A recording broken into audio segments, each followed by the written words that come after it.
Christians and Muslims disagree about the identity of Jesus. Christians claim that Jesus is the divine Son of God, but the Quran denies this. In Surah 9, verse 30, Allah maintains, the Jews say Ezra is the son of Allah, and the Christians say the Messiah is the son of Allah. These are the words of their mouths. They imitate the saying of those who disbelieved before. May Allah destroy them, how they are turned away. According to this verse, when Christians call Jesus the Son of God, we're imitating those who disbelieved before. We're imitating the pagans. But this is just nonsense, because Jesus was identified as the Son of God by an unparalleled cloud of witnesses. Let's consider a few of these witnesses. Jesus was baptized by John the Baptist, and in Matthew 3, when Jesus comes out of the water, the Spirit of God descends as a dove, and a voice out of the heavens declares, "This is my beloved Son, in whom I am well pleased."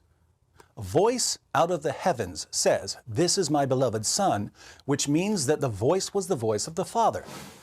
But how do we know whom the Father was talking about? How do we know he wasn't talking about John the Baptist or someone else? Well, the Holy Spirit descended from heaven and landed on Jesus.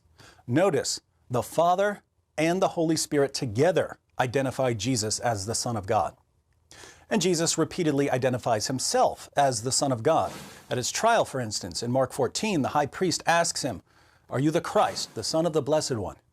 Jesus answers, "I am, and you shall see the Son of Man sitting at the right hand of power and coming with the clouds of heaven." So Father, Son, and Holy Spirit are in complete agreement that Jesus is the Son of God. In Luke 1, the angel Gabriel says to Mary, "Do not be afraid, Mary, for you have found favor with God, and behold, you will conceive in your womb and bear a son, and you shall call his name Jesus. He will be great and will be called Son of the Most High." Jesus is to be called Son of the Most High, according to Gabriel, chief spokesman of the angels. What about the prophets?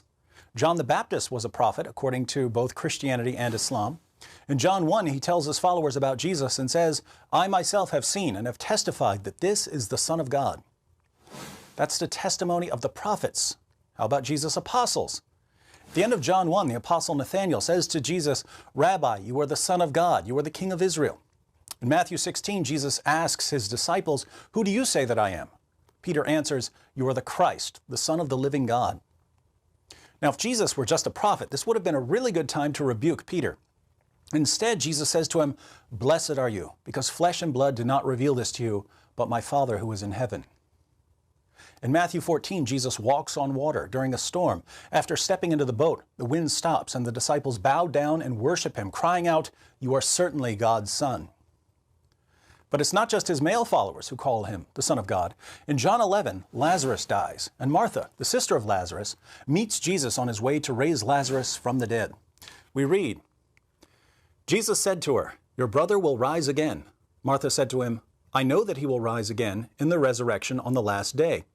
Jesus said to her, "I am the resurrection and the life. He who believes in me will live, even if he dies, and everyone who lives and believes in me will never die. Do you believe this?" She said to him, "Yes, Lord, I have believed that you are the Christ, the Son of God, even he who comes into the world." Martha and the apostles and John the Baptist were all Jews. But even some of the Romans called Jesus the Son of God. When Jesus died by crucifixion, there was an earthquake, and the Roman centurion and those who were with him shouted, "Truly, this was the Son of God." Interestingly, demons would call Jesus the Son of God as he was casting them out of people. Now think about the diversity of witnesses we have.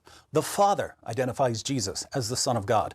Jesus identifies himself as the Son of God. The Holy Spirit identifies Jesus as the Son of God. The angel Gabriel identifies Jesus as the Son of God. The prophet John the Baptist identifies Jesus as the Son of God. Jesus' apostles identify him as the Son of God. Martha identifies him as the Son of God. The Romans identify him as the Son of God. Demons identify him as the Son of God.